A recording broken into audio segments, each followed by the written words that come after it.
नमस्ते दोस्तों। आज के इस वीडियो लेक्चर में हम पढ़ेंगे parallelism of A vector of variable magnitude. Tensor analysis के अंदर हम लोग यूजुअली जो पढ़ते हैं वो पढ़ते हैं constant magnitude of A vector, लेकिन यहां पर हम पढ़ेंगे वेरिएबल मैग्नीट्यूड ऑफ वेक्टर। यानी कि अगर सिंपल भाषा में कहूं कि आपने देखा होगा कि कोई भी दो अगर पैरेलल लाइंस होती हैं या दो पैरेलल प्लेन्स होते हैं, उनको आप हमेशा एक इक्वेशन फॉर्मेट में लिखते हैं और उनको पैरेलली प्रूव करते हैं हमेशा। ठीक वैसा ही काम जैसा यूक्लिडियन स्पेस में किया जाता है, वैसा ही टेंसर एनालिसिस में भी परफॉर्म किया जाता है। तो स्टार्ट करते हैं कि if A and B be the two vectors of variable magnitude, मान लीजिए ए और बी जो है दोनों आपके हैं, वो वेक्टर है आपके वेरिएबल मैग्नीट्यूड के वेक्टर्स हैं आपके, ठीक है। then they are said to be at a point या have the same direction at a point। यानी कि वो कह रहे हैं कि किसी भी एक पॉइंट पर ले लीजिए, मान लीजिए एग्जांपल ले लीजिए, मान लीजिए मैंने इस पॉइंट पर ले लिया, इस पॉइंट पर वो दोनों के दोनों एक सेम डायरेक्शन रखते हैं, मतलब एक ही डायरेक्शन में दोनों के दोनों मूव कर रहे हैं, ठीक है। Their corresponding component are proportional, और वो कह रहा है कि अगर किसी एक पॉइंट पर आप दोनों को पैरेलली चेक करना चाहते हैं आप अगर, तो वहां पर क्या होगा कि आप चाहते हो कि B के रेस्पेक्ट में या B के पैरेलल A जो कर्व है उसको मैथमेटिकली कैसे लिखा जाएगा। तो ये सिंपल वैसी प्रक्रिया है जैसी यूक्लिडियन स्पेस में होती है। आप कैसे लिखते हो, पहला जो कर्व है उसकी इक्वेशन लिखते हो और दूसरे कर्व की आप इक्वेशन लिखते हो, बीच में कोई भी एक कांस्टेंट को आप मल्टीप्लाई कर देते हो आप, और आप जब कांस्टेंट को मल्टीप्लाई करते हो तो वो क्या होता है, वो कांस्टेंट तय करता है कि वो जो दोनों हैं वो किस प्रकार मूव कर रहे हैं। तो स्टार्ट करते हैं कि lambda is a function of S. S का मतलब है यहां पर कोई भी पाथ का फंक्शन है जिस पर पूरा डेरिवेशन किया जाएगा आपका। अब आपको पता है कि अगर दोनों कर्व को अगर पैरेलली प्रूव करना है, अगर विथ ए वेरिएबल मैग्नीट्यूड या फिर विथ ए कांस्टेंट मैग्नीट्यूड, तो आपको हमेशा इंट्रिंसिक डेरिवेटिव या एब्सोल्यूट डेरिवेटिव कंडीशन को फॉलो करना पड़ता है। और ये कंडीशन क्या कहती है कि जो भी आपको इक्वेशन दी गई है पहले उसका एक बार आप कॉन्ट्रावेरिएंट डेरिवेटिव कीजिए, सॉरी कोवेरिएंट डेरिवेटिव कीजिए। याद रखना हमारे सिंपल मैथमेटिक्स में हम जो डेरिवेशन करते हैं वो वन टाइम उस कोऑर्डिनेट के रेस्पेक्ट में करते हैं। मान लीजिए एक्स के करते हैं तो क्या होता है डेल्टा बाई डेल्टा एक्स करते हैं, लेकिन यहाँ पर क्या होता है हमेशा, यहाँ पर वो हमेशा कोवेरिएंट डेरिवेटिव होता है हमेशा, ठीक है।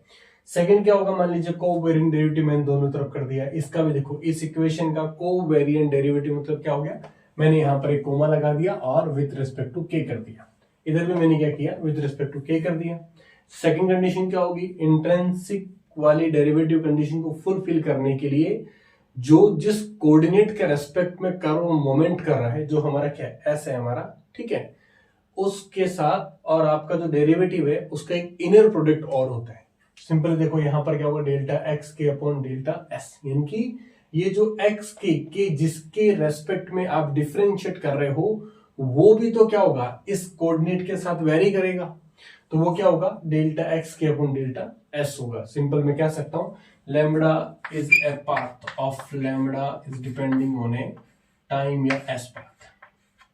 क्लियर हुआ, मैं कह सकता हूं लैम्बडा एस पाथ पे डिपेंड करता है, ठीक है। अब इसको अगर अपन सॉल्व करें, अगर और सॉल्व करने के बाद हम लोग कंडीशनल निकालेंगे कि वो पैरेललिज्म या वेरिएबल मैग्नीट्यूड में किस प्रकार होगा। तो स्टार्ट करते हैं कि आपका ये वाला जो टर्म है ना मैं कांस्टेंट रखता हूं, ठीक है, ऐसा कैसे रहेगा ना। अगर आप इसको डिफरेंशिएट करते हो आप अगर, तो आप क्या नोटिस करोगे, आप नोटिस करोगे कि पहले ये इसके साथ डिफरेंशिएट होगा, यानी कि लैम्बडा के साथ आपका ये डिफरेंशिएट होगा और आपका डेल्टा एक्स के अपॉन आपका डेल्टा एक्स, और आपका ये हूबहू रह जाएगा, ठीक है। सिंपल एक वो इनर प्रोडक्ट करते हैं ना ए एंड बी का आप करते हो, जब क्या होता है पहले ए के साथ करते हो डिफरेंशिएट आप, ठीक है, फिर बी को कांस्टेंट रखते हो, फिर बी के साथ करते हो और ए को कांस्टेंट रखते हो, सेम प्रक्रिया है ना। सेकेंड टाइम क्या होगा, ये ए आई के साथ आपका डिफरेंशिएट होगा, है ना, ठीक है, और डेल्टा एक्स के अपॉन डेल्टा एस होगा और मल्टीप्लाई विथ है लैम्बडा। ये इसके साथ कंटिन्यू चल रहा है, ठीक है।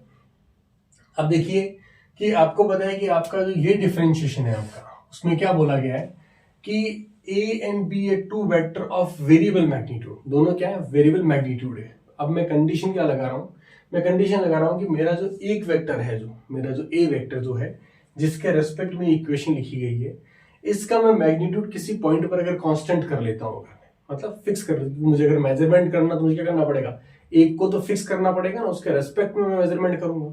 तो अगर मैं ये मैग्नीट्यूड अगर मैं कांस्टेंट करता हूं, अगर मैं, तो आपको पता है कि किसी भी कांस्टेंट मैग्नीट्यूड का डेरिवेटिव हमेशा क्या आता है आपका, इक्वल टू 0 आता है। तो ये आपका क्या हो जाएगा, 0 हो जाएगा आपका। सेकेंड आपका जो है वो टर्म बचेगा, वो क्या बचेगा आपका, केवल ये बचेगा। ये क्या कहता है कि लैम्बडा का आप वन टाइम डिफरेंशिएशन करो आप। तो सिंपल मैं एक बार डिफरेंशिएशन कर देता हूं आपका, और रिमेंबर रखना आपका जो ये कोऑर्डिनेट जो है, ठीक है, एक ही बात है ना, ये वाला जो होगा वो क्या होगा आपका, differentiation of lambda with respect to आपका के। ये इसका डिफरेंशिएशन हो जाएगा, और आपका ए आई आपके साथ होगा, और डेल्टा एक्स के अपॉन आपका डेल्टा एस, इस प्रकार आपका ये टर्म लिखा जाएगा। क्लियर हुआ? अब मैं क्या करता हूं कि आप देखोगे कि सॉरी ना, इसको एक्स के रहेगा, ये टर्म दोनों आपस में क्या हो सकते हैं आपके, कैंसिल आउट हो सकते हैं। अगर मैं इसको कैंसिल आउट करता हूं अगर मैं, तो मेरा नया टर्म क्या बनेगा आपका, ए आई आपका delta lambda upon delta S बनेगा। क्लियर हुआ? इसमें मैं थोड़ा सा मैनिपुलेशन करता हूं, क्यों कर रहा हूं मैं उसकी वजह बताऊंगा आपको। मैंने दोनों साइड लैम्बडा को मल्टीप्लाई किया, मैंने एक टर्म तो आपका ये हो जाएगा, एक टर्म आपका ये हो जाएगा, delta lambda upon delta S. अब देखिए, नोटिस कीजिए कि ये जो टर्म है वो ठीक इसी प्रकार है जो अपने इनिशियली चूज किया था।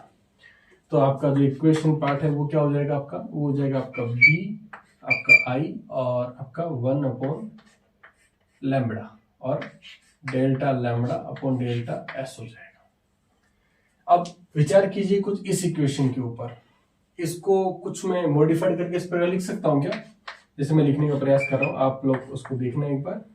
देखो मैंने इसको लिखा है लोग और आपका लैम्बडा, और इसका हो गया है differentiation with respect to S.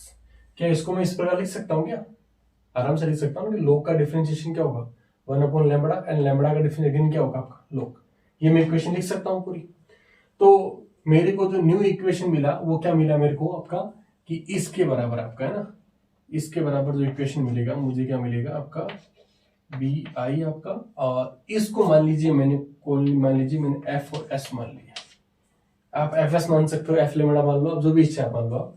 और उसकी वजह क्या है आपका, वजह ये है कि जो आपका डी अपॉन जो डेल्टा एस आपका लॉग आपका जो लैम्बडा है उसे मैंने मान लिया है एफ एस, मतलब कोई एक फंक्शन मान लीजिए। ये जो हमें आउटपुट मिला है इसको मैंने, देखो हमारे नेक्स्ट सेक्शन में मैंने इसको हूबहू लिखा है, बी एफ एस लिखा है। और ये क्या इंडिकेट करता है, ये इंडिकेट करता है कि जो आपका ये जो बी आई जो कर्व है वो अगर किसी दूसरे कर्व के साथ पैरेलली मूव करेगा अगर, तो वो किस कंडीशन को फॉलो करेगा, वो फॉलो करेगा इंट्रिंसिक डेरिवेटिव कंडीशन को फॉलो करेगा। और उस कंडीशन को फॉलो करते हुए उसके जो आउटपुट में क्या फर्क आया, कि जो पहला कर्व आपका बी आई था वो कर्व, वो वेक्टर वैसा का वैसा ही रहेगा, बस उस वेक्टर के साथ में एक multiplication term F S multiply हो जाएगा। और वो एफ एस किसको इंडिकेट करता है, वो करता है डिफरेंशिएशन ऑफ लॉग लैम्बडा। और असल में लैम्बडा किसका पैरामीटर है, असल में लैम्बडा तो आपके दूसरे कर्व का पैरामीटर था जो जिसके रेस्पेक्ट में वो चेंज हो रहा था। तो ये जो हमें कंडीशन मिली है वो कंडीशन क्या कहती है कि for a vector B of variable magnitude, कोई भी अगर वेक्टर बी है जिसका मैग्नीट्यूड वेरी कर रहा है, अगर विच अंडरगो ए पैरेलल डिस्प्लेसमेंट, अगर वो किसी के पैरेलली अगर वो डिस्प्लेस होता है, अगर वो along a curve C satisfy the above condition, और वो उस कंडीशन को सेटिस्फाई करेगा। यानी कि अल्टीमेटली कहने का अर्थ क्या हुआ कि अगर हमें ये लैम्बडा फाइंड आउट हो जाएगा तो हम इस बी के जो वेरिएशन जो है किसी कर्व के रेस्पेक्ट में वो हम लोग फाइंड आउट कर सकते हैं। तो आज के शॉर्ट लेक्चर में हमने ये नोटिस किया कि किस प्रकार एक कांस्टेंट वेक्टर के पैरेलल कोई वेक्टर अगर मूवमेंट कर रहा है तो उसका मैग्नीट्यूड किस प्रकार हम लोग फाइंड आउट करें। Thank you.